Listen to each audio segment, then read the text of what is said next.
Almost exactly 1 year ago, I made a video discussing my personal concerns with the Google Earth mapping trend on YouTube. While I also added some personal opinions on the aesthetics of Google Earth mapping, my main concerns were the massive inaccuracies and potential spread of misinformation that comes from the limitations of the format and some of the bad practices that some of these channels were doing. I was especially concerned by the lack of citations on virtually every major channel I looked at. My thinking was, if hundreds of thousands of people are going to be watching these, they deserve accurate information, or at the very least, transparent information. There were a lot of floating accusations of Google Earth mappers referencing other people's work without credit, which is irresponsible at minimum, but according to some on the internet, might as well be content theft. Obviously, as I went over in the original video, it's a bit more complicated than that. History references, uses, and builds off of other people's work all the time by design. But regardless, the lack of citations was still bad and irresponsible. Some comments overall thought I was overblowing the whole situation, but ultimately most of you guys seem to have the same problems with Google Earth mapping I did, and were glad I made a video on it. And my hope was that going forward, these channels would improve their accuracy and start citing their work from now on. I even got comments and emails from multiple Google Earth mappers that they either stopped, changed, or plan to change, and that's great! So now that it's been a year, I thought I'd make a follow-up video checking up on the state of things to see if things did in fact get better. But before we check up on the state of Google Earth mapping, this video is sponsored by World of Warships. World of Warships is a free-to-play, team-based, tactical naval game featuring hundreds of, you guessed it, warships from the history of over a dozen countries. You can choose between 5 different ship classes, whether submarines or aircraft carriers, to send on various missions and battles across many maps, whether alone or online with friends using divisions. The visuals of the game have been recently updated, and there will be ongoing monthly updates that keep the game fresh with new enjoyable ships, events, and much more.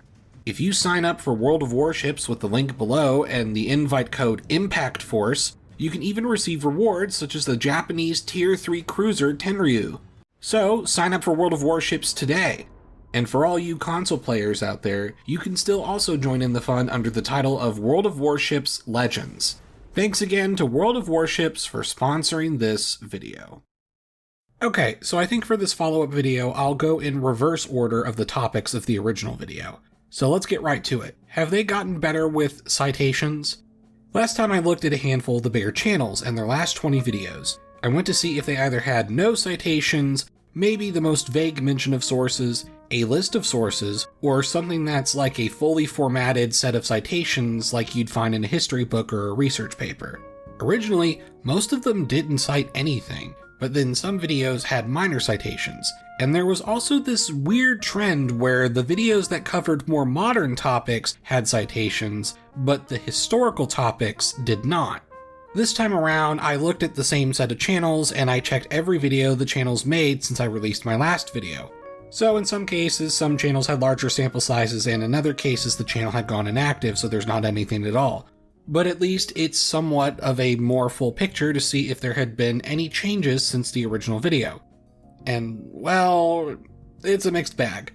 Most of the channels are still generally not citing, but at least in some cases there are more citations than there were before.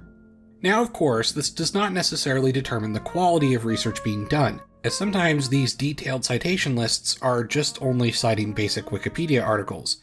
But even that is better than nothing because at the very least it's honest, so if someone wants something deeper than a Wikipedia summary, they'll at least know that that's what you're using.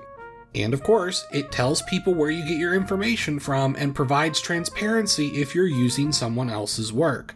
But seriously though, just as a side note, Wikipedia is a great starting point, but you should probably use sources aside from Wikipedia whenever you can.